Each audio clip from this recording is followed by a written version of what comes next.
بسم اللہ الرحمن الرحیم۔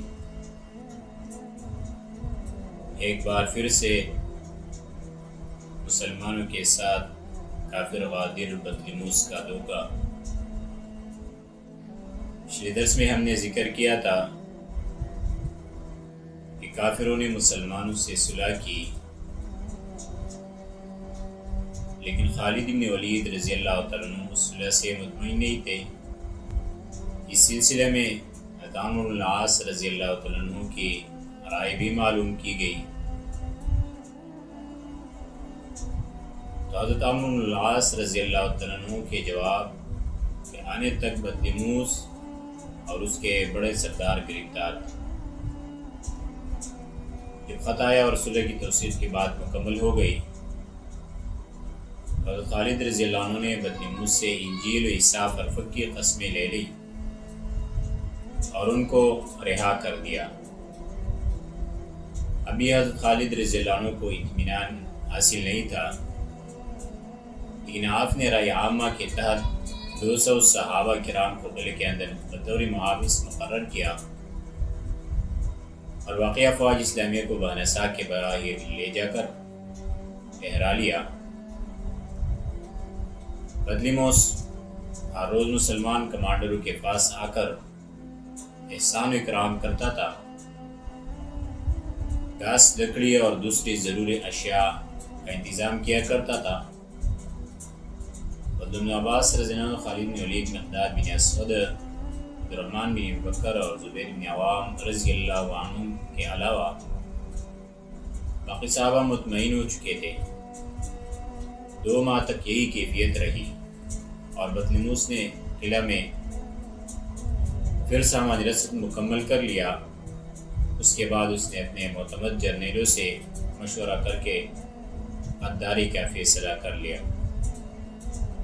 چنانچہ اندر کے جتنے صحابہ تھے ان پر 1000 سپاہیوں نے سودے میں حملہ کر کے سب کو زنجیروں میں جکڑ لیا اور ان کے منہ میں کپڑا ٹھونس دیا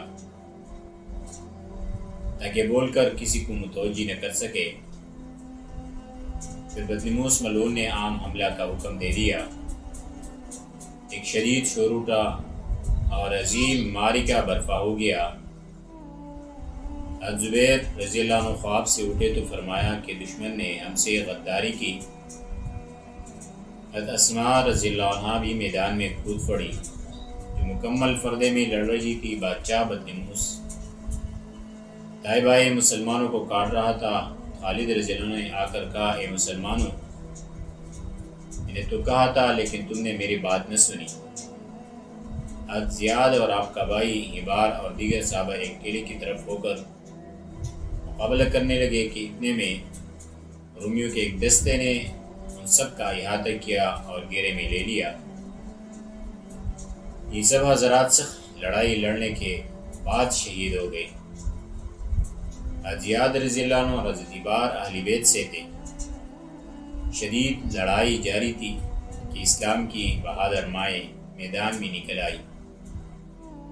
حضرت نصیبہ، حضرت اسماء، حضرت ام ابان، حضرت نعمانہ رضی اللہ عنہن اور دیگر صحابیات نے بڑھ چڑھ کر جہاد کے میدان میں حصہ لیا۔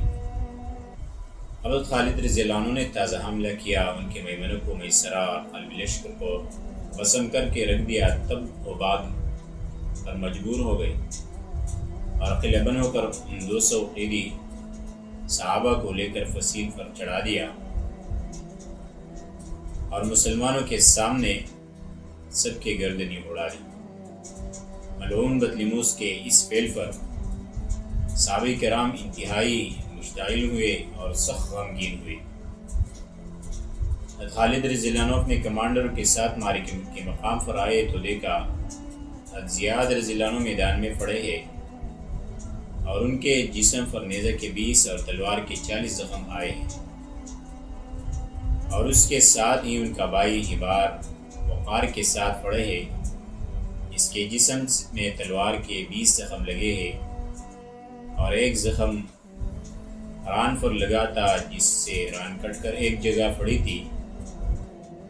عام سپاہی 370 شہید ہو چکے اور 80 خاص کمانڈر جامع شہادت نوش فرما چکے تھے۔ مسلمان بھی بہت روئے اور حضرت خالد رضی اللہ عنہ تو روتے رہے، اور ایک لمبا قصیدہ شہداء کی لاشوں کے پاس آپ رضی اللہ عنہ نے پڑھا، جس کے چند اشعار یہ ترجمہ اشعار کا ہی ہے۔ دنیا میری آنکھوں کے سامنے تاریک ہو گئی، اور غم کی وجہ سے قریب ہے کہ میرا دل ٹکڑے ٹکڑے ہو جائے۔ زیاد کے گم ہونے سے جدائی نے میری روح کو جلا دیا، اور میری رائے ختم ہو گئی، جبکہ وہ زمین پر گرا ہوا پڑا ہے۔ یہ بنی ہاشم کے سردار، جس کا رتبہ ہمیشہ بزرگی اور سخاوت سے بلند ہوتا رہا، ہمارے لیے یہ منظر دیکھنا بہت سخت ہے کہ تجھے خاک و خون میں لطفت دے کے اور تیرا بس انگریزوں پر کچلا پڑا ہے، تیرے قریب تیرا بھائی ہی بار ٹکڑے ٹکڑے پڑا ہے، جو عظمت کے ساتھ خون سے در زمین کو مزین کر رہا ہے۔ اللہ تعالیٰ اس قوم کے بطلیموس پر لعنت کرے، اور میں بھی اس پر اور اس کی جمع شدہ قوم پر لعنت بھیجتا ہوں۔ پھر کیا ہوا؟ انشاءاللہ